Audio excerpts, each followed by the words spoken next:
En 1999, une tragique affaire de disparition a fait la une des journaux pendant des semaines. L'épouse du présentateur vedette d'une chaîne de télévision régionale s'était un jour évaporée dans l'obscurité de l'aube.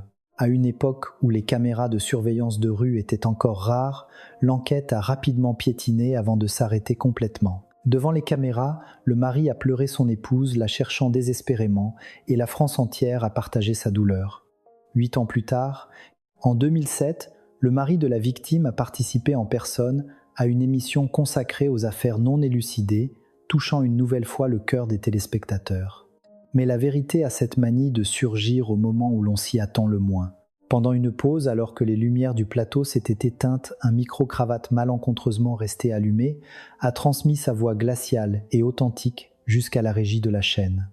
Ces 3 petites phrases marmonnées dans la solitude sont devenues la clé de voûte qui a permis d'assembler les pièces d'un puzzle macabre parfaitement dissimulé pendant 8 longues années. Quel terrible secret cachait ce présentateur si respectable et admiré du public? L'histoire de cette nuit-là commence maintenant. Le 14 février 2007 à 15h dans les studios de France 3 Rhône-Alpes à Lyon, le titre « Cold Case Affaire non élucidée » s'affichait en lettres rouges sur les moniteurs. Des dizaines de projecteurs se sont allumés simultanément baignant le plateau d'une lumière crue. Les techniciens s'activaient dans une tension palpable juste avant le direct. Dans le coin des invités, Jean-Luc Martin, vêtu d'un élégant costume gris perle, prenait une gorgée d'eau pour s'éclaircir la voix. À 62 ans, sa posture droite et son allure impeccable témoignaient des plus de 30 années passées à la tête du journal télévisé, une prestance de vétéran de l'information. Quand le voyant rouge de la caméra s'est allumé, le présentateur a fixé l'objectif et a commencé son introduction d'une voix calme « Bonsoir à tous ». Aujourd'hui, nous revenons sur une affaire de disparition qui reste 8 ans après un mystère non résolu, ici même à Lyon. Pour en parler, nous accueillons l'époux de la disparue Sylvie Dubois, qui n'est autre que notre ancien confrère Jean-Luc Martin, qui a longtemps présenté le 10 à 9 20e sur notre antenne. Jean-Luc Martin a incliné la tête poliment vers la caméra. Bonsoir. Je vous remercie de votre invitation et de ne pas oublier. Le présentateur, avec une expression pleine de compassion, a posé sa première question. 8 longues années se sont écoulées. Espérez-vous toujours avoir des nouvelles de votre épouse ? Jean-Luc a baissé un instant le regard puis a lentement passé sa main ridée sur son genou. Pas un jour, pas un seul instant, je n'ai cessé d'y penser. Chaque matin, en me levant, mon premier réflexe est de regarder vers la porte d'entrée, en me demandant si être aujourd'hui sera le jour de son retour. C'est avec cette pensée que je commence chaque journée. La voix jusqu'alors posée de Jean-Luc s'est légèrement brisée sur la fin. Il a sorti un mouchoir blanc de la poche intérieure de sa veste et a tamponné délicatement le coin de ses yeux. Je vous prie de m'excuser. Un homme de télévision qui perd ainsi ses moyens. Je suis confus. Le présentateur a hoché la tête avec empathie. Ne vous excusez pas, monsieur Martin. Nous comprenons parfaitement. Prenez votre temps. Jean-Luc a pris une profonde inspiration et a de nouveau fait face à la caméra les yeux rougis. Ce matin-là, ma femme est sortie pour sa promenade matinale. Elle adorait respirer l'air frais de l'aube. Mais jamais je n'aurais pu imaginer que ce serait la dernière fois que je la verrais. Comme elle n'était toujours pas rentrée à l'heure du déjeuner, j'ai appelé la police. Et depuis 8 ans, plus rien. Un silence pesant s'est installé sur le plateau. Derrière les caméras, l'équipe technique retenait son souffle saisi par la solennité du moment. Le présentateur a repris la parole avec précaution. Comment s'est déroulée l'enquête de la police à l'époque ? Au début, ils ont traité ça comme une simple disparition volontaire. Une femme de 50 ans qui quitte son domicile. Ils pensaient qu'elle était partie de son plein gré. J'ai eu beau leur répéter que c'était impossible, que Sylvie n'était pas du genre à faire une chose pareille, mais... Jean-Luc a serré les lèvres et secoué la tête. À l'époque, les caméras de surveillance étaient rares dans les rues, alors l'affaire a été classée sans suite. Mais moi, je n'ai jamais abandonné. Je suis convaincu qu'un jour elle reviendra. Après une 30aine de minutes d'émission, le présentateur a reçu un signal du réalisateur et a jeté un coup d'œil à sa montre. Nous allons marquer une courte pause. On se retrouve dans 10 minutes. La lumière principale du plateau s'est éteinte, ne laissant qu'un éclairage d'appoint qui plongeait le studio dans la pénombre. Jean-Luc s'est levé et s'est adressé au présentateur « Excusez-moi, je vais aux toilettes. Allez-y, je vous en prie. » Jean-Luc a poussé la porte du studio et est sorti dans le couloir. Le minuscule micro-cravate accroché à sa chemise clignotait toujours son voyant rouge, indiquant qu'il était en marche. La pause étant courte, le technicien du son avait tout simplement oublié de couper l'alimentation. Au même moment, dans un coin de la régie, la jeune assistante de production Sophie Lambert regardait fixement un moniteur, un casque sur les oreilles. À 28 ans, Sophie en était à sa 2e année dans la boîte et vérifiait machinalement les niveaux sonores suivant les instructions de ses supérieurs. À travers le casque, elle entendait distinctement le bruit de pas résonnants dans le couloir. C'était Jean-Luc Martin dont les chaussures brisaient le silence. Sophie a instinctivement tourné légèrement le potentiomètre du volume pour vérifier l'absence de parasites. C'est alors qu'un murmure grave et glacial a atteint ses oreilles. « Sylvie !» Sophie a figé sa main sur le bouton. « Ah, Sylvie, si seulement tu avais su te taire ce jour-là, on n'en serait pas arrivé là. Tu le sais, n'est-ce pas ?» La liasse de conducteur que Sophie tenait à la main lui a glissé des doigts pour s'éparpiller sur le sol. Malgré le bruit des feuilles, elle est restée pétrifiée, incapable de bouger. Le casque toujours sur la tête, elle fixait intensément le moniteur de la caméra de surveillance qui montrait un couloir vide. L'enregistrement s'est terminé comme prévu. Jusqu'à la fin, Jean-Luc a joué le rôle du mari parfait, concluant son intervention par un appel poignant teinté de larmes qui a ému tous les téléspectateurs. Lorsque l'équipe l'a applaudi et félicité, il a répondu par son sourire chaleureux habituel et s'est incliné avec déférence. Ce soir-là, après le départ de tout le monde, Sophie est revenue discrètement dans la régie. D'une main tremblante, elle a copié le fichier audio, enregistré sur son ordinateur, sur une petite clé USB de 128 mots, l'a enfoncé au plus profond de son sac et a quitté la chaîne comme si elle fuyait quelque chose. Pendant les 3 jours qui ont suivi, Sophie a passé des nuits blanches incapables d'éteindre la lumière. Chaque aube, cette voix grave résonnait dans sa tête comme une hallucination.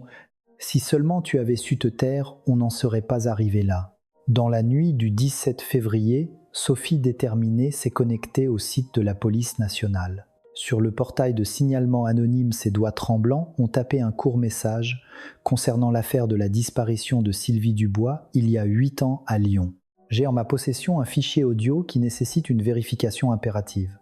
Le lendemain matin, alors que le commandant Olivier Durand, chef de la brigade criminelle, entrait dans son bureau, un de ses subordonnés s'est approché. « Commandant, on a reçu ça via la plateforme de signalement en ligne. Vous devriez jeter un œil. » C'est un nouveau témoignage sur une affaire de disparition d'il y a 8 ans. Durand a chaussé ses lunettes de lecture sur le bout de son nez et s'est penché vers l'écran. À 58 ans, à l'approche de la retraite, ce pilier de la crime avait plus de cheveux gris que de cheveux bruns. Sylvie Dubois. Ce nom me dit quelque chose. Durand a froncé les sourcils, s'est levé brusquement et s'est dirigé vers l'armoire des archives. D'un coin poussiéreux d'une armoire métallique, il a sorti un dossier jauni et usé par le temps. Sur la couverture, une inscription manuscrite au marqueur « Mars 1999, disparition Sylvie Dubois, classée ». Durand a ouvert le dossier. Le procès-verbal rédigé par l'enquêteur de l'époque lui a sauté aux yeux. Plaignant Jean-Luc Martin. Épouse non rentrée après une promenade matinale. Aucun signe de départ volontaire. Cependant, aucune preuve d'homicide trouvée. Durand a humecté son pouce pour tourner les pages. La déposition de Jean-Luc Martin était rédigée avec une clarté et une perfection suspectes comme un script préparé à l'avance. Déjà à l'époque, cette perfection l'avait troublé, mais en l'absence de preuves matérielles, l'affaire avait dû être refermée. Durand s'est tourné et a appelé son plus jeune inspecteur, le lieutenant Marc Fournier. « Fournier, laisse ce que tu fais et viens voir ça. » Âgé de 34 ans et doté d'une carrure athlétique, Fournier a posé sa soupe instantanée et s'est approché. « Qu'y a-t-il, commandant ?» Durand a tendu le dossier poussiéreux à Fournier. « Tu te souviens de cette affaire, la femme qui a disparu il y a 8 ans dans le 4e arrondissement ?» Fournier a pris le dossier perplexe. « Je n'étais même pas encore à la brigade à l'époque, commandant. C'est vrai, tu étais encore un bleu.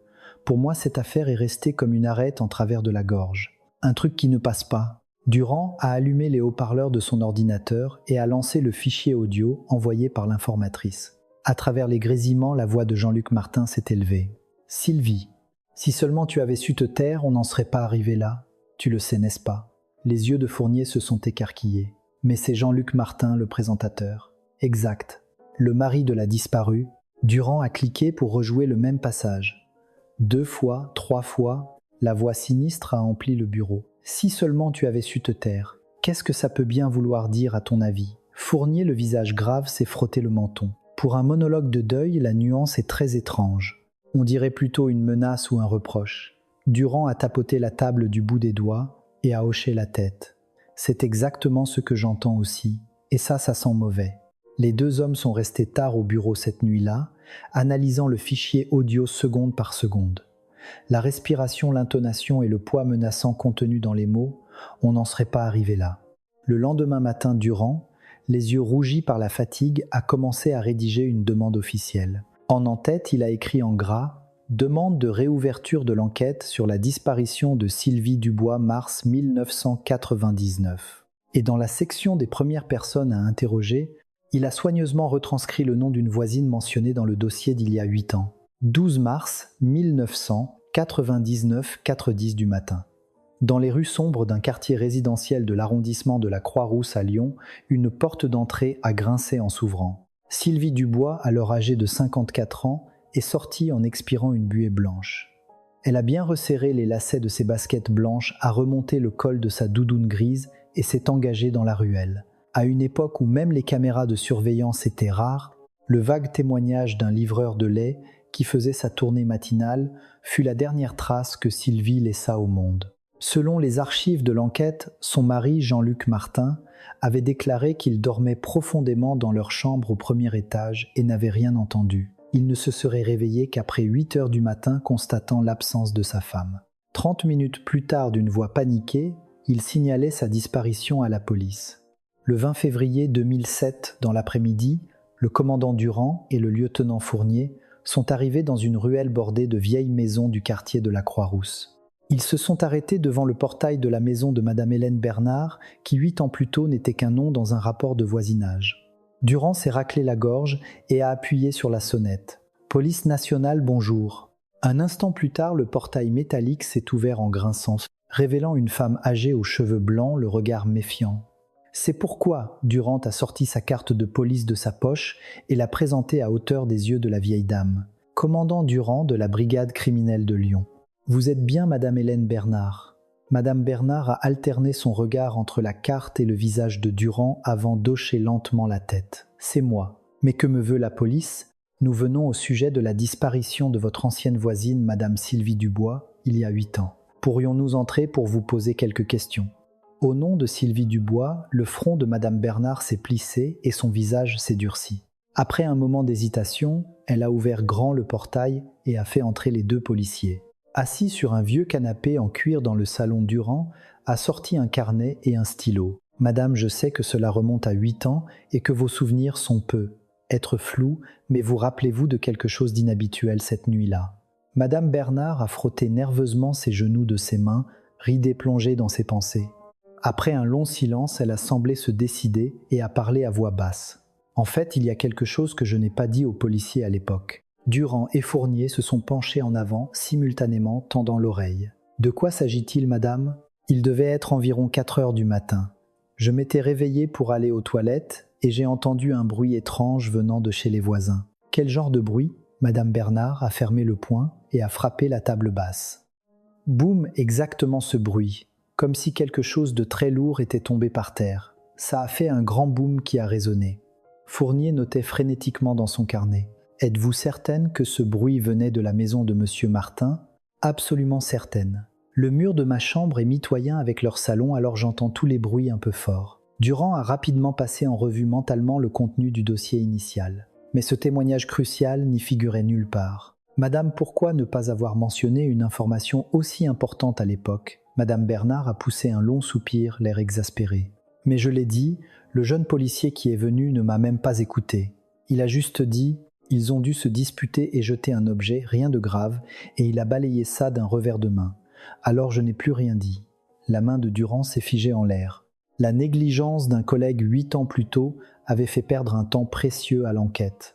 Cette prise de conscience lui pesait sur le cœur. « Et par la suite, ce bruit a continué de vous préoccuper. » Madame Bernard a hoché la tête avec une expression triste. « Quand j'ai appris que Sylvie n'était jamais revenue, ce boum m'a hanté jour et nuit. Je n'arrivais plus à dormir. » Mais la police avait déjà conclu à une disparition volontaire. Alors que pouvais-je dire, Fournier, qui écoutait attentivement, a posé une question avec prudence. Mis à part ce bruit sourd, avez-vous entendu autre chose cette nuit-là? Le bruit d'un moteur de voiture ou des voix? Madame Bernard a fermé les yeux fouillant dans les fragments de sa mémoire. Un bruit de voiture. Oui, il me semble, comme un vrombissement de moteur. Mais c'était il y a 8 ans, je ne peux pas jurer si je l'ai vraiment entendu ou si je l'imagine. Durand s'est levé et s'est incliné respectueusement.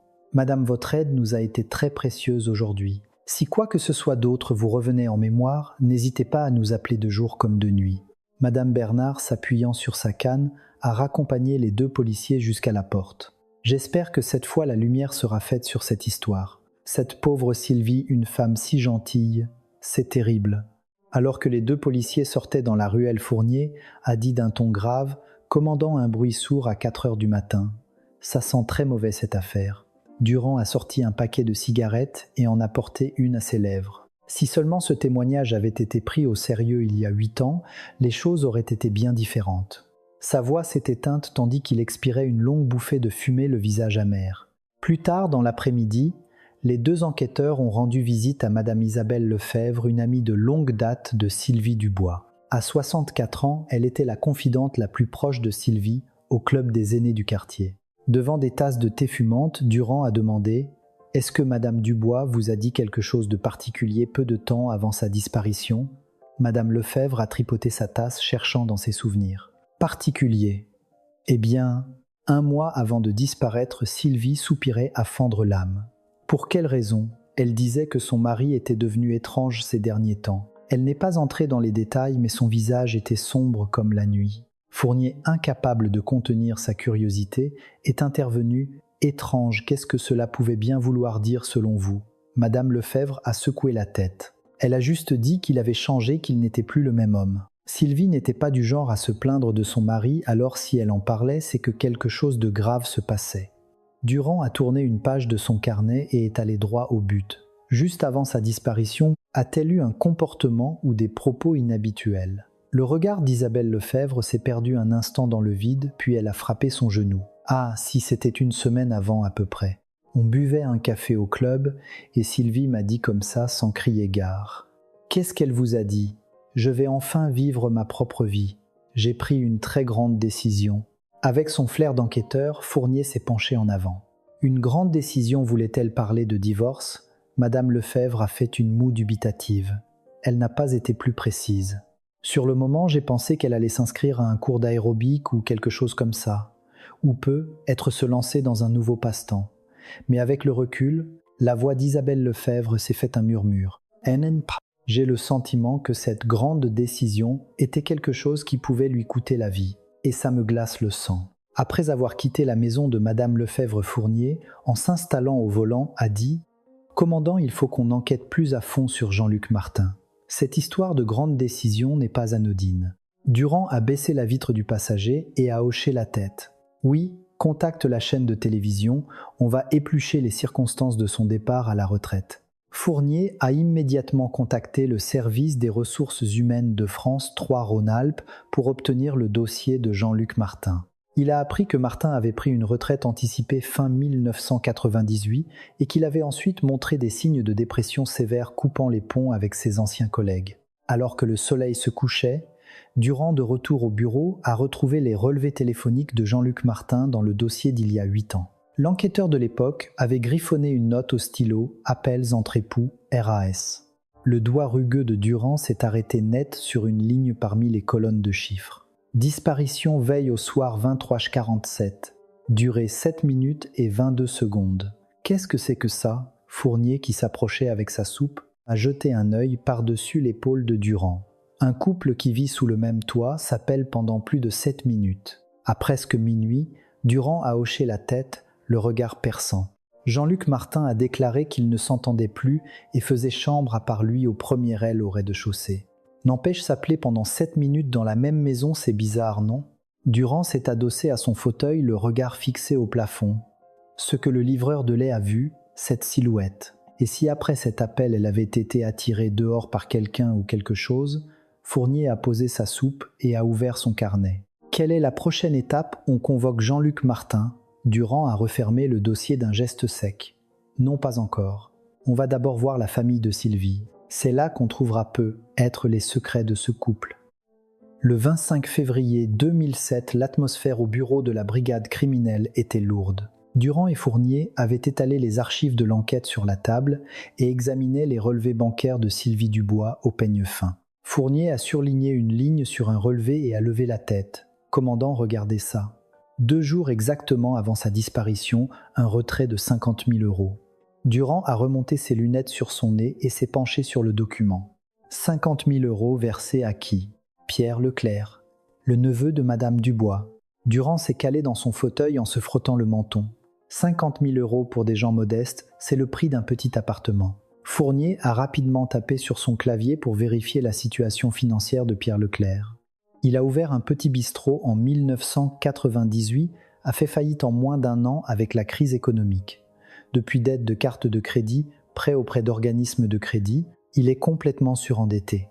Donc, il a demandé de l'aide à sa tante pour boucher les trous. Durand a repris le relevé. Et d'où viennent ces 50 000 €? Ce n'est pas de l'argent de poche que Sylvie avait mis de côté. Fournier a parcouru les documents. Ça vient d'une avance sur l'indemnité de départ à la retraite de Jean-Luc Martin et d'un compte d'épargne au nom du couple. Sylvie s'est rendue elle-même à la banque avec la procuration et les papiers de son mari pour retirer l'argent en chèque de banque et le virer sur le compte de son neveu. Le regard de Durand s'est durci. Dans le dos de son mari. Oui, d'après les dossiers, c'est le cas. La procuration vérifiée par l'employé de banque a été rédigée de sa main. Durand s'est levé d'un bond et a enfilé sa veste. Faites venir ce Pierre Leclerc immédiatement. Ce n'est pas un neveu, c'est un créancier. Le lendemain après-midi, Pierre Leclerc est entré timidement dans le bureau de la brigade criminelle. À 38 ans, il portait une doudoune usée ses cheveux, semblait gras et des cernes sombres marquaient son visage fatigué. Durand lui a indiqué une chaise métallique d'un geste du menton. « Asseyez-vous là, monsieur Leclerc. » Pierre Leclerc s'est assis sur le bord de la chaise, l'air méfiant. Il frottait nerveusement ses mains posées sur ses genoux, le bout de ses doigts tremblait légèrement. Durand a fait glisser le relevé bancaire surligné en jaune devant lui. En mars 1999, vous avez reçu un virement de 50 000 € de la part de votre tante Sylvie Dubois, n'est-ce pas ? Le visage de Pierre Leclerc est devenu livide. C'était un prêt. Je devais le rembourser dès que mes affaires iraient mieux. Et vous l'avez remboursé. Pierre Leclerc a baissé la tête et a répondu d'une voix à peine audible. Ma situation ne me l'a pas encore permis.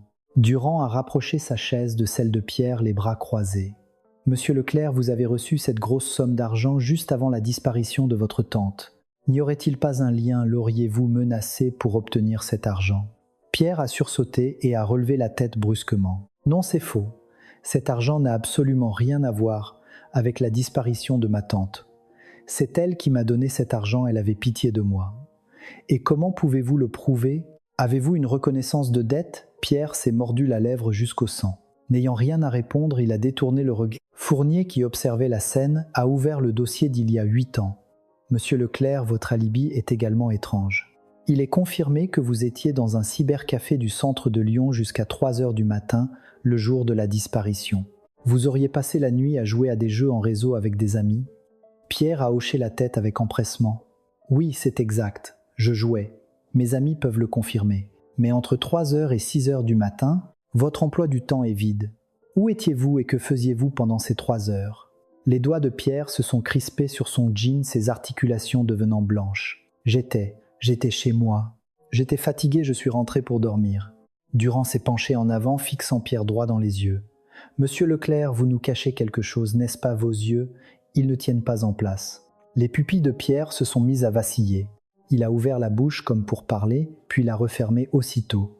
Durand a soupiré profondément et s'est adossé à son fauteuil. « Très bien, ce sera tout pour aujourd'hui. Si quelque chose vous revient, appelez-nous.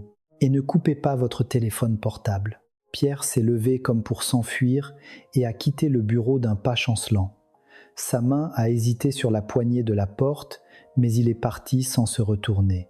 Le soir même, Durand et Fournier sont retournés chez Isabelle Lefebvre pour vérifier certains points qui ne collaient pas avec la déposition de Pierre. Dans son salon, Durand a demandé sans détour « Est-ce que Sylvie Dubois vous a déjà parlé d'assurance ?»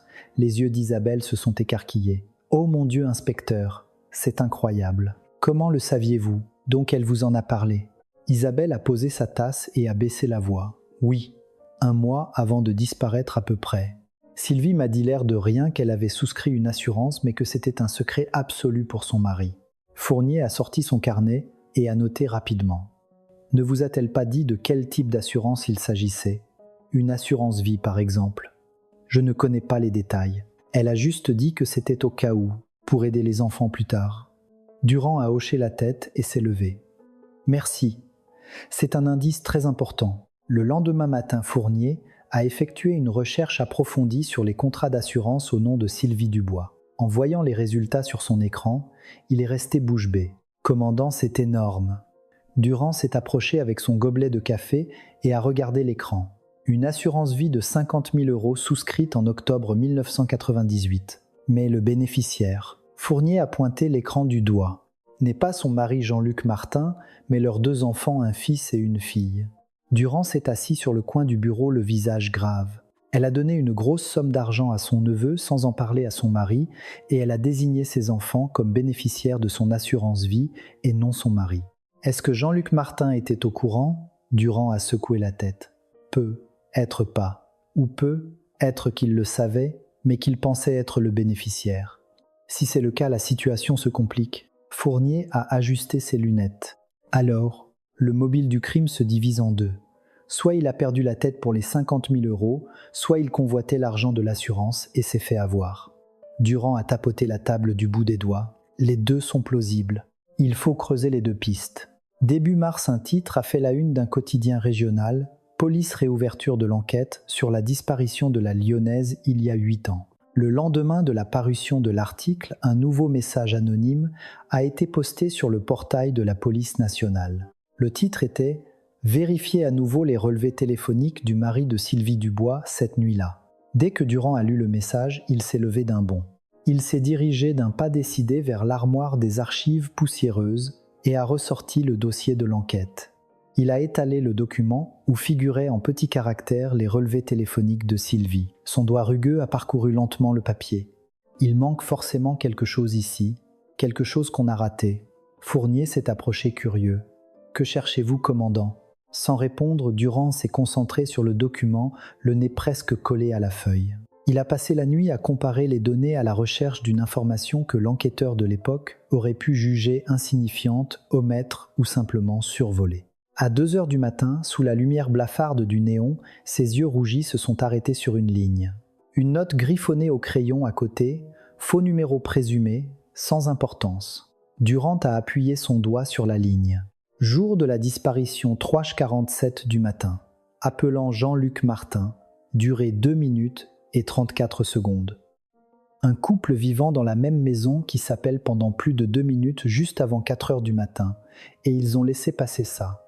Un sourire glacial s'est dessiné sur les lèvres de Durand. Le 5 mars 2007, l'air dans le bureau de la brigade criminelle était électrique. Le commandant Durand avait étalé les vieux relevés téléphoniques sur la table. Son regard était fixé sur une ligne clairement surlignée, en jaune l'appel de 2 minutes et 34 secondes passé par le mari Jean-Luc Martin à sa femme Sylvie Dubois le 12 mars 1999 à 3h47 du matin. Le lieutenant Fournier secoua la tête perplexe. « Commandant, c'est vraiment bizarre, non ? Un couple qui vit sous le même toit s'appelle en pleine nuit. » Et pendant plus de 2 minutes, Durand passa une main dans ses cheveux courts. On sait qu'il ne s'entendait plus et faisait chambre à part lui au premier aile au rez-de-chaussée. Mais même un appel à presque 4 heures du matin, ça défie toute logique. Et qu'est-ce que l'enquêteur de l'époque a noté à ce sujet ? Durand pointa du doigt une note griffonnée dans un coin du document. Sans importance, faux numéro présumé, c'est tout. Ça n'a même pas mérité une ligne dans le rapport d'enquête. Fournier laissa échapper un soupir de dépit. Incroyable. Ils ont complètement ignoré ça il y a 8 ans. Ça pourrait être la preuve décisive. Durand sortit la déposition manuscrite de Jean-Luc Martin et la fit glisser devant Fournier. « Regarde ça. Monsieur Martin a écrit noir sur blanc qu'il ne savait absolument pas que sa femme était sortie et qu'il ne s'en est rendu compte qu'à son réveil à 8 heures. » Les yeux de Fournier s'écarquillèrent. Mais alors sa déposition est en contradiction directe avec le relevé téléphonique. Il a appelé le portable de sa femme depuis son propre portable. Comment pourrait-il ne pas le savoir exactement ? c'est là que ça coince. Durand se leva et enfila sa veste. Reconvoquez Jean-Luc Martin. Cette fois, on va le cuisiner sérieusement en tant que témoin principal. Le lendemain après-midi, Jean-Luc Martin se présenta de nouveau au bureau de la brigade criminelle. Vêtu d'un costume sombre impeccable pochette, assorti, son visage était toujours aussi calme et impassible. Durand lui indiqua la chaise d'un geste du menton. « Bienvenue, monsieur Martin. Asseyez-vous. » Jean-Luc Martin s'assit en ajustant le pli de son pantalon. « Pourquoi m'avez-vous rappelé? J'ai vu aux informations que la réouverture de l'enquête faisait grand bruit. » Durand fit glisser le relevé téléphonique devant lui. Le 12 mars 1999, à 3h47 du matin, vous avez appelé le téléphone portable de votre épouse. Le regard de Jean-Luc effleura le document, mais son expression ne silla pas. « Ah bon? Vous avez parlé pendant 2 minutes et 34 secondes. De quoi avez-vous discuté ?» Jean-Luc secoua lentement la tête. « Je ne m'en souviens pas. C'était il y a 8 ans. Il a pu y avoir une erreur, ou j'ai pu être appuyé sur un bouton par inadvertance. » Durand déplia la déposition d'il y a 8 ans pour le mettre sous pression. « Voici votre propre déposition, monsieur Martin.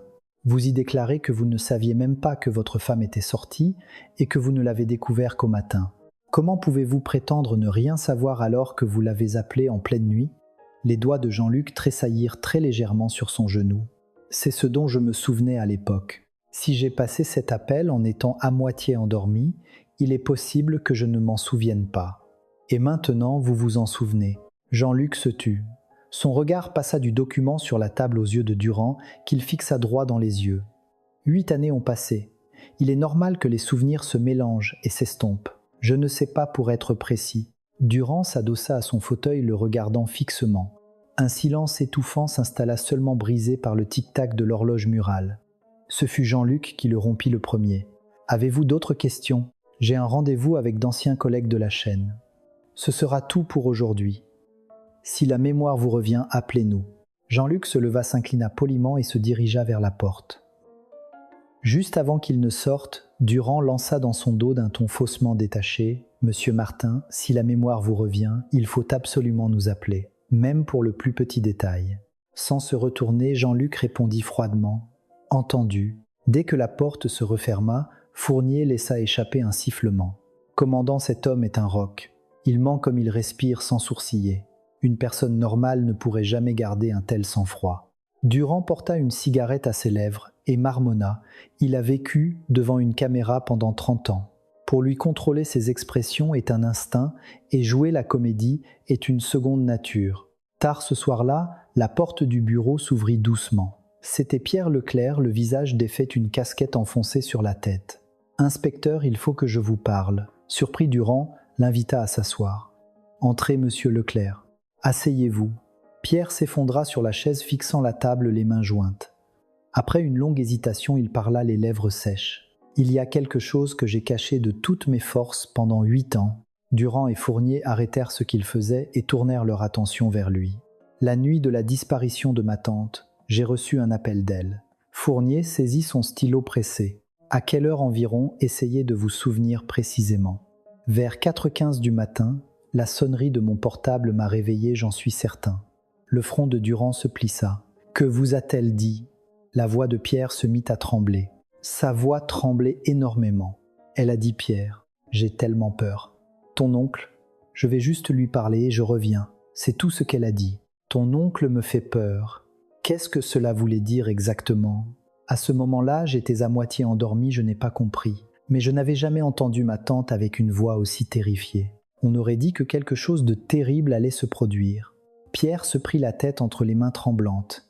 Après avoir raccroché, j'ai senti que quelque chose n'allait pas, j'ai essayé de la rappeler, mais elle n'a pas répondu. Et après ça, plus jamais de contact. Durand demanda d'une voix grave, « Monsieur Leclerc, pourquoi avoir gardé le silence sur une information aussi cruciale pendant 8 ans ?» Les épaules de Pierre furent secouées de sanglots. C'était à cause des 50 000 €. J'avais tellement peur que si l'on découvrait que j'avais emprunté cette somme, on m'accuserait d'être le coupable. Je suis un lâche. Pierre releva la tête, les yeux injectés de sang. Pendant 8 ans, j'ai vécu un enfer à cause de cette culpabilité. J'ai entendu la dernière voix de ma tante et je n'ai rien fait. Fournier, tout en notant, demanda « Elle a dit que son mari lui faisait peur. Vous avez-elle déjà parlé de lui de cette manière ?» Pierre secoua vivement la tête. « Non, jamais. C'est pour ça que ça m'a glacé le sang, mais j'ai juste pensé que c'était une dispute de couple et j'ai laissé tomber. Durand posa une main légère sur l'épaule de Pierre. Merci d'avoir eu le courage de parler, monsieur Leclerc. C'est un témoignage absolument capital. Il n'est pas trop tard pour rétablir la vérité. Pierre se leva en chancelant. S'il vous plaît, découvrez ce qui est arrivé à ma tante cette nuit-là. Je vous en supplie. Après son départ, Fournier se leva d'un bond excité. Commandant, il faut qu'on réexamine la déposition du livreur de lait de l'époque. Si elle avait peur de son mari et tentait de s'enfuir, elle a dû se diriger quelque part en toute hâte. Va fouiller le local des scellés immédiatement. Le lendemain matin, Fournier, couvert de poussière, trouva le dossier des auditions de 1999 dans le sous-sol des archives. En feuilletant les pages jaunies, son doigt s'arrêta net. J'ai la déposition du livreur ici. Il a vu Madame Dubois vers 4h10 à l'entrée du parc, mais il a clairement noté qu'elle n'allait pas vers le parc, mais qu'elle a tourné dans une ruelle étroite du quartier résidentiel dans la direction opposée. Et les enquêteurs de l'époque ont vu ça et ont juste conclu qu'elle partait de chez elle pour fuguer. Durand examina le document le regard acéré. Il y a quoi au bout de cette ruelle? C'est une impasse, non? Fournier déplia un plan du quartier. Après les maisons, il y a un terrain vague. Et dessus, il y a un petit entrepôt désaffecté. Il appartient à qui cet entrepôt? Fournier vérifia rapidement le cadastre sur son ordinateur. En voyant le résultat, sa main se figea sur la souris. C'est au nom de Jean-Luc Martin. Un héritage de ses parents, un entrepôt personnel laissé à l'abandon depuis plus de 10 ans. Durand frappa le bureau du plat de la main et se leva. Bingo. Demande un mandat de perquisition. On ouvre cet entrepôt immédiatement. Le 10 mars 2007 au matin, le juge d'instruction délivra un mandat de perquisition pour l'entrepôt de Jean-Luc Martin, ainsi que pour un terrain lui appartenant dans les monts du Lyonnais. Le commandant Durand et le lieutenant Fournier, accompagnés de la police technique et scientifique, se rendirent immédiatement à l'entrepôt situé en périphérie de Lyon. La porte métallique, rouillée par des années d'abandon, s'ouvrit dans un grincement sinistre, libérant une odeur de renfermé et de poussière. Fournier, une lampe torche à la main, entra prudemment dans l'obscurité. Ça fait longtemps que personne n'est venu ici, aucune trace de passage récent. Durand, les mains gantées, écarta la poussière et inspecta lentement l'intérieur. Dans un coin, de vieux outils agricoles et des cartons vides s'entassaient en désordre. L'équipe fouilla l'entrepôt de fond en comble, mais ne trouva aucune trace de Sylvie Dubois, ni aucune preuve concluante. Alors que Durand commençait à penser qu'il faisait fausse route, Fournier cria en pointant le sol du doigt « Commandant, venez voir ». L'endroit que Fournier indiquait se trouvait au fond de l'entrepôt. Des traces de terre séchée étaient incrustées sur le sol en béton, et juste à côté, une empreinte de pneu faible mais distincte. Fournier s'agenouilla et mesura la trace avec un mètre ruban. Une voiture est entrée jusqu'ici. Vu la largeur du pneu, c'est une berline. L'épaisseur de la poussière à l'entrée de l'entrepôt n'est pas la même qu'ici au fond. Durand regarda l'ouverture béante de l'entrepôt et murmura.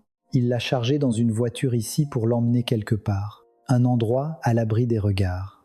Fournier se releva en époussetant son pantalon.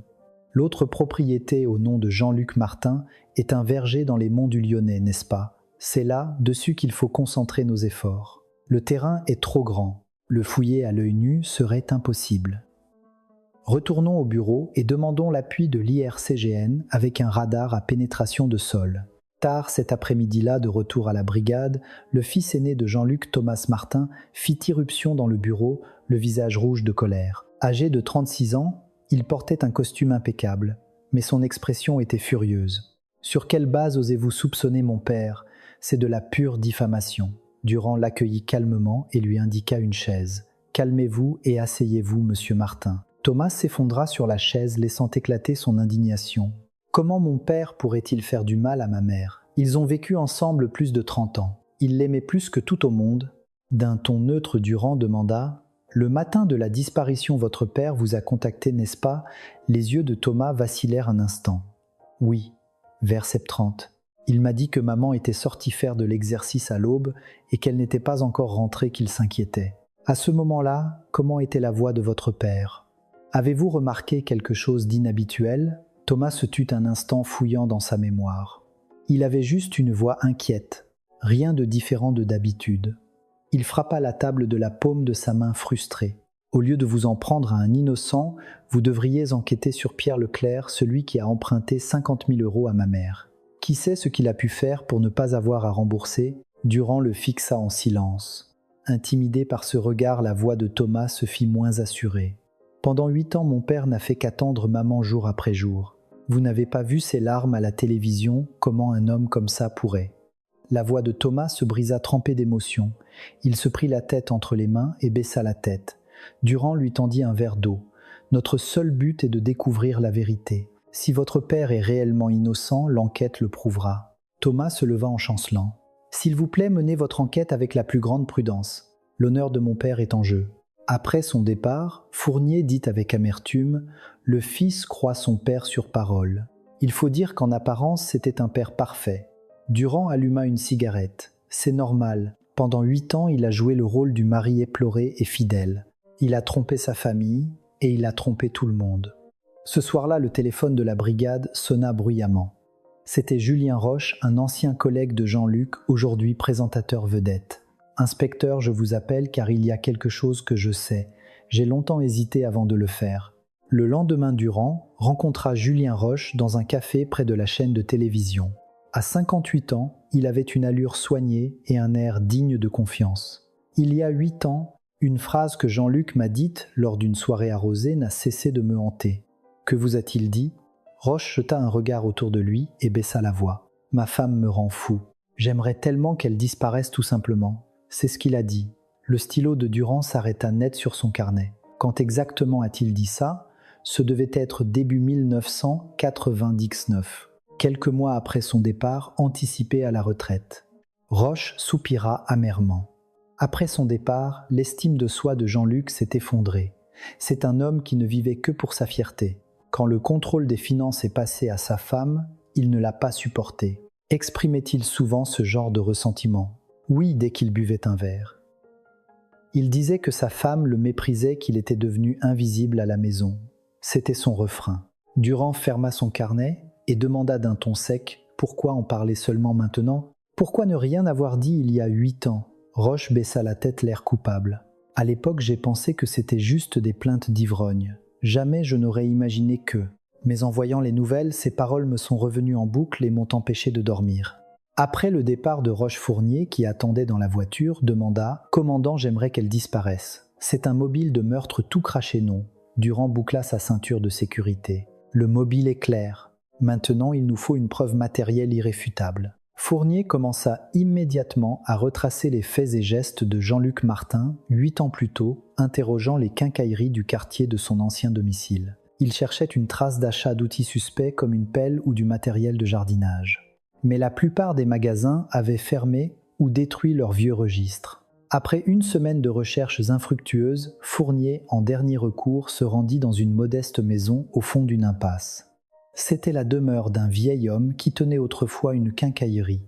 Quand il sonna, un homme de plus de 80 ans ouvrit lentement la porte. « C'est pourquoi ?» Fournier présenta sa carte de police. « Monsieur, je viens voir si par hasard vous auriez conservé des archives de votre magasin d'il y a 8 ans. » Le vieil homme ajusta ses lunettes. « Des archives.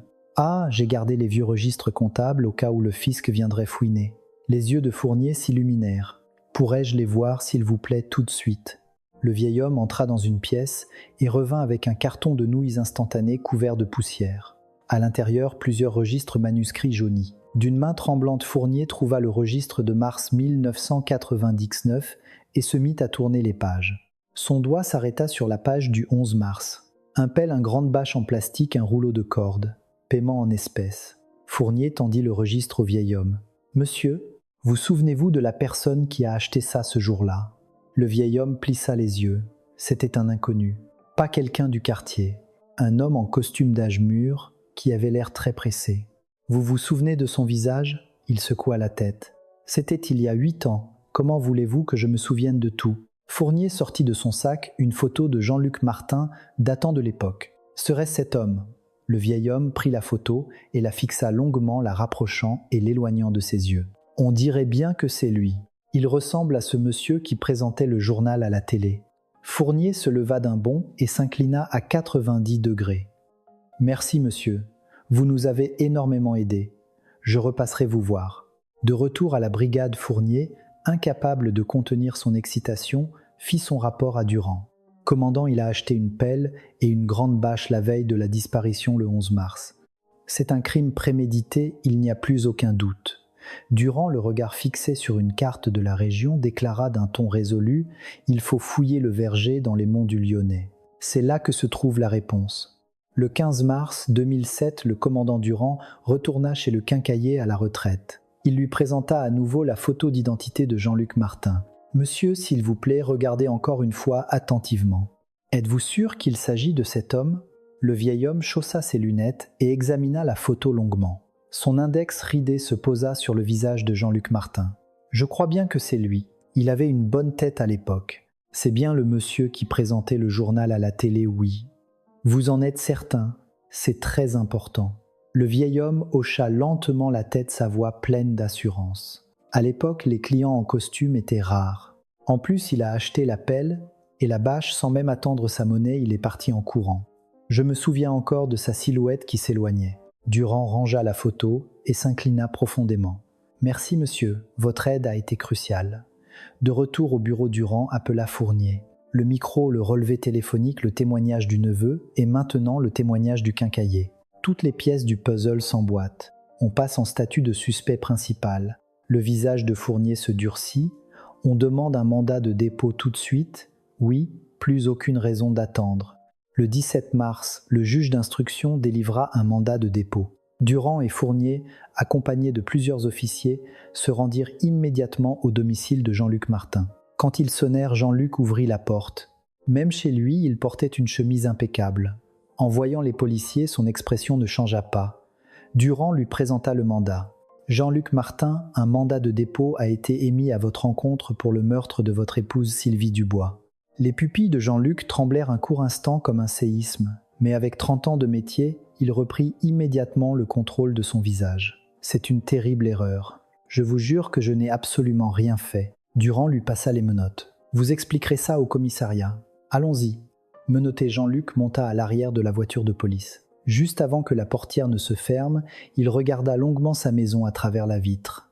Salle d'interrogatoire. Jean-Luc était assis à une table assistée de son avocat. Durand s'assit en face et posa lourdement le dossier d'enquête sur la table. « Monsieur Martin, c'est votre dernière chance. Que s'est-il passé le 12 mars 1999 à l'aube ?» Jean-Luc redressa la tête et répondit fermement « Tout ceci n'est qu'une suite de suppositions. Vous accumulez les preuves circonstancielles pour m'accabler, mais vous n'avez aucune preuve matérielle, n'est-ce pas ?» Son avocat enchaîna. L'enregistrement du micro est une déformation d'un monologue d'un homme pleurant sa défunte épouse. Le témoignage du vieux quincaillier n'est pas fiable après 8 ans. Vous ne pouvez pas l'inculper avec ça. Durand, sans répondre, le fixa les bras croisés. Un silence de mort s'installa long comme une éternité. Ce fut Jean-Luc qui le brisa. « Ce n'est pas en m'enfermant que vous créerez des crimes qui n'existent pas. » Durand laissa échapper un petit rire et se leva. « Qui sait, on verra bien ce qu'on trouve en creusant un peu. » Le 18 mars, Durand fit une demande d'assistance urgente à l'Institut de recherche criminelle de la Gendarmerie nationale ARCGN. Il demanda une fouille approfondie du verger de Jean-Luc Martin dans les monts du Lyonnais avec l'aide d'un radar à pénétration de sol. Le 20 mars au matin, une équipe de l'IRCGN et une pelleteuse arrivèrent sur le terrain. Les techniciens commencèrent à balayer le sol avec leur équipement de pointe. Durand et Fournier observaient la scène anxieux. Le vent froid de mars les glaçait, mais ils ne bougeaient pas. Environ 2 heures plus tard, un des techniciens agita la main avec urgence. « Ici, j'ai un signal ici. » Durand dévala le talus pour rejoindre l'équipe. C'était au pied d'un vieux poirier en bordure du terrain. Le technicien pointa l'écran de son moniteur. À un 2,0 mètres de profondeur, on a une anomalie claire. Le sol a été remué artificiellement. Il y a quelque chose d'enterré là. Les veines du poing serré de Durand se gonflèrent. Creuser. L'équipe scientifique laissa la pelleteuse et se mit à creuser délicatement avec des pelles. Dans un silence total seul, le bruit des pelles s'enfonçant dans la terre brisait le calme. Après une trentaine de minutes, un son sourd retentit. La pelle avait heurté quelque chose. « Arrêtez, on a quelque chose !» Les techniciens utilisèrent des truelles et des pinceaux pour dégager délicatement la terre. Une grande bâche en plastique noir apparut. Durand s'agenouilla et d'une main tremblante examina la bâche. En la soulevant avec une infinie précaution, une basket blanche couverte de terre apparut. et juste à côté, une partie d'un squelette en état de décomposition avancée. Fournier, incapable de soutenir la vue, détourna la tête. Durand, les lèvres serrées, observa la scène macabre. Pendant l'exhumation, un technicien ramassa un petit objet métallique à moitié enfoui dans la terre. Une alliance en or terni. Durand prit l'alliance placée dans un sachet de preuve. À l'intérieur de minuscules lettres étaient gravées « 1968, Jean-Luc, Sylvie ». Durand ferma les yeux, un profond soupir lui échappant. On l'a retrouvé. Après 8 ans. L'équipe scientifique récupéra le squelette et toutes les preuves sur place. Un échantillon d'ADN fut immédiatement prélevé sur les ossements et envoyé en urgence au laboratoire central. Le 25 mars, les résultats tombèrent. L'analyse ADN des ossements exhumés correspond à 99,99% avec le profil génétique des enfants de la victime Sylvie Dubois. Durand serra si fort le rapport d'analyse qu'il le froissa. Fournier demanda prudemment « Commandant, vous allez informer Jean-Luc Martin tout de suite ». Durand rangea les documents et hocha la tête. « Non, je vais lui montrer en personne. Je veux voir sa réaction. » Salle d'interrogatoire. Durand s'assit lourdement en face de Jean-Luc Martin. Sans un mot, il posa le rapport d'analyse ADN sur la table. « On a trouvé un squelette sous le poirier de votre verger. L'analyse ADN a confirmé qu'il s'agit de votre femme, Sylvie Dubois. » Le visage de Jean-Luc se figea comme du marbre. Le coin de ses lèvres serrées se mit à trembler de manière incontrôlable. Durand, les bras croisés, l'observait comme un prédateur guettant sa proie. 10 minutes, 20 minutes passèrent. Seule l'horloge semblait vivre dans la pièce. Jean-Luc, le regard fixé sur le document, restait immobile comme mort. Il tentait de maintenir un visage impassible, mais sous la table, le bout de ses doigts posés sur ses genoux tremblait sans cesse. Durand sortit une photo de sa poche et la plaça juste sous le nez de Jean-Luc. C'était la photo de l'alliance boueuse trouvée près des ossements du doigt. Le regard de Jean-Luc fut instinctivement attiré par la photo. À cet instant, ses pupilles se mirent à trembler violemment et sa main fut secouée d'un spasme incontrôlable. Durand ne manqua pas cette faille. Il se pencha par-dessus la table, plongeant son regard dans celui de Jean-Luc. « Monsieur Martin, la pièce est terminée. Il est temps de quitter la scène. » Le 27 mars 2007, dans l'air glacial de la salle d'interrogatoire, le commandant Durand était assis face à Jean-Luc Martin. Sur la table, le rapport d'analyse de l'IRCGN avec son tampon officiel. Durand sortit une nouvelle photo d'un dossier et la fit glisser sous le nez de Jean-Luc.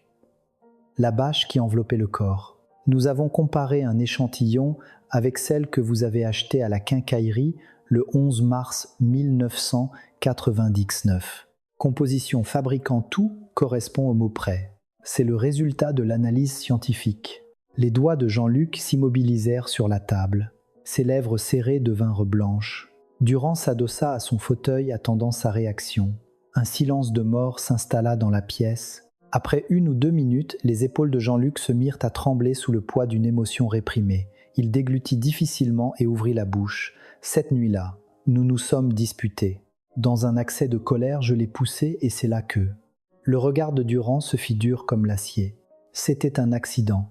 Jean-Luc baissa la tête, sa voix n'étant plus qu'un murmure. « Je vous le jure, je n'ai jamais eu l'intention de lui faire du mal. Sylvie est tombée et sa tête a heurté une pierre. C'était un accident. » Durand tapota le dossier sur la table du bout de son index. « Arrêtez de nous raconter des histoires, monsieur Martin. La veille de la disparition, vous êtes allé à la quincaillerie acheter une pelle et une bâche. Vous aviez une prémonition de cet accident. » La tête de Jean-Luc se releva brusquement. « Ça c'est... » Durand étala sur la table une copie du registre du quincailler. « Regardez, une pelle 2 grandes bâches en plastique. Vous avez payé en espèces pour ne pas laisser de traces de carte bancaire. » Les lèvres de Jean-Luc tremblaient, il était à court de mots. Son avocat intervint précipitamment. « Inspecteur, c'est une supposition. Mon client les a achetés pour entretenir son verger. Il se préparait à passer sa retraite avec sa femme après s'être réconcilié avec elle. » Durand jeta un regard méprisant à l'avocat et se tourna de nouveau vers Jean-Luc. « Pour entretenir un verger, on y va en pleine nuit en secret, et comment expliquez-vous ceci ?»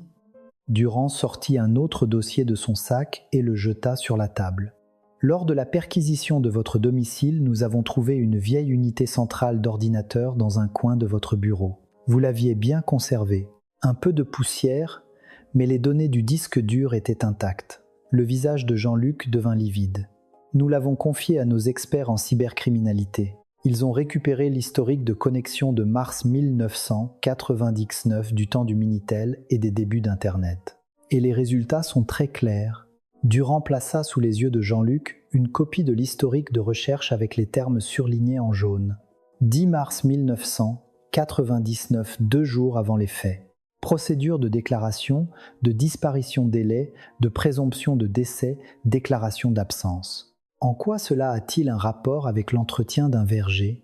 Les mains de Jean-Luc posées sur la table se mirent à trembler de manière incontrôlable. Même son avocat, face à ces preuves matérielles, se tut et détourna le regard. Un silence de plomb s'abattit à nouveau sur la pièce, mais cette fois, il était comme un nœud coulant se resserrant autour du cou de Jean-Luc. Durand le fixait sans un mot comme un prédateur.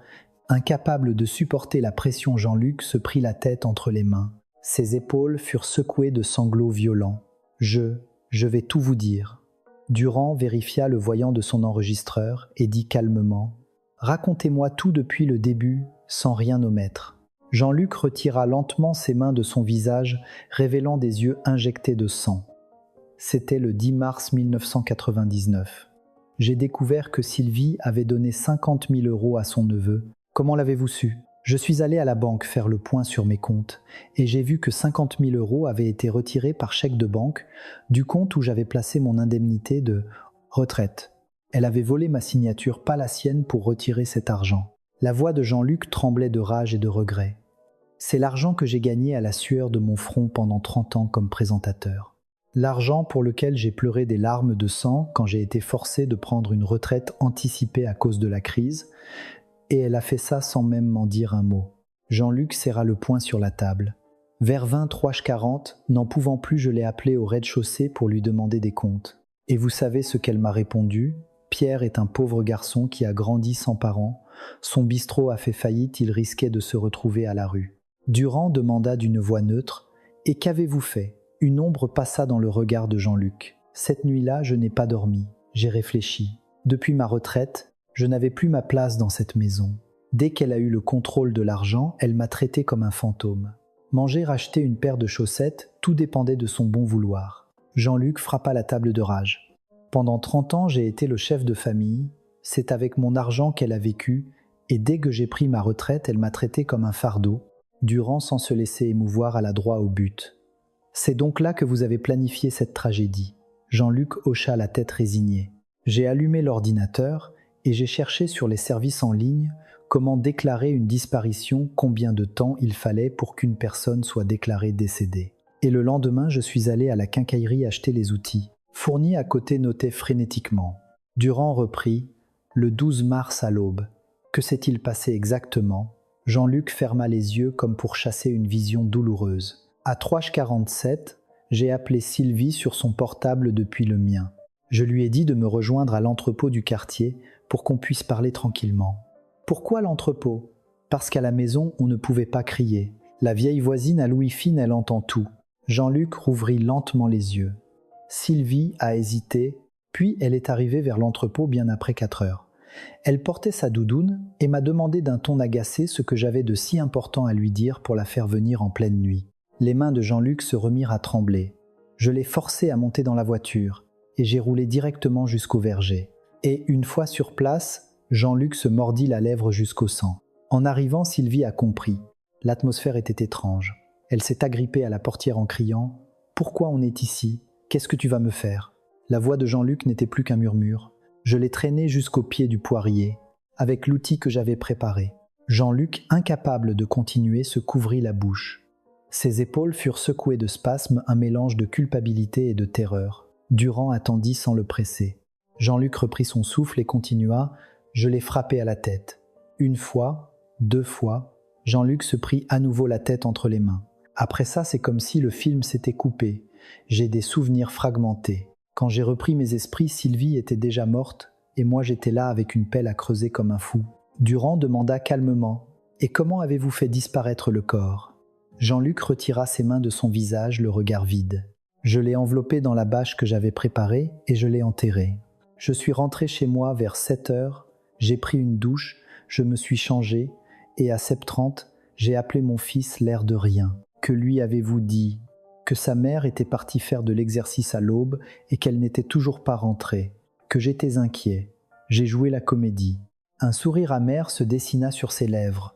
Le portable de Sylvie, je l'ai jeté dans un buisson le long des berges de la Saône sur le chemin du retour, pour faire croire qu'elle avait fugué ou qu'elle avait eu un problème pendant sa promenade. Durand posa une dernière question. « Êtes-vous retourné au verger pendant ces 8 ans ?»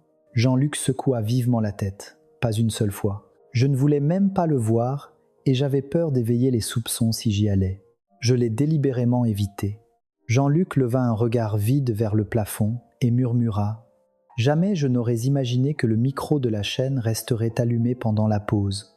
Moi qui ai passé des décennies dans ce milieu, oubliais une règle aussi élémentaire. » Il laissa tomber sa tête sur la table dans un bruit sourd et dit d'une voix brisée par les sanglots « Jamais je n'aurais cru que cette seule petite phrase serait la corde qui me passerait au cou. » Durand se leva et appuya sur le bouton d'arrêt de l'enregistreur. « Monsieur Martin, l'interrogatoire est terminé. » Jean-Luc, incapable de relever la tête, resta prostré laissant échapper des sanglots rauques presque bestiaux. En sortant dans le couloir, Durand dit sobrement à Fournier qui le suivait « Il nous aura fallu 8 ans pour entendre cette vérité. » En mai 2007, la grande salle d'audience du tribunal de grande instance de Lyon était bondée. Assis sur le banc des accusés, Jean-Luc Martin se tenait droit, mais son regard avait perdu son éclat, ses yeux étaient cernés.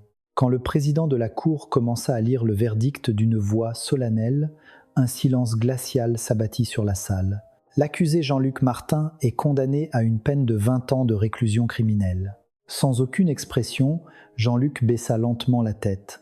Son avocat lui demanda à voix basse s'il voulait faire appel, mais il secoua faiblement la tête. « J'accepte, il est trop tard. » Au cours du procès, un détail tragique fut révélé. Ce n'est qu'après avoir commis son crime que Jean-Luc Martin avait découvert que le bénéficiaire de l'assurance vie de sa femme n'était pas lui. Sylvie avait souscrit le contrat en secret, désignant leurs 2 enfants. Lui, qui avait cru contrôler sa femme toute sa vie, réalisait qu'elle n'avait fait que préparer discrètement l'avenir de ses enfants. Le procureur au centre de la salle l'accabla.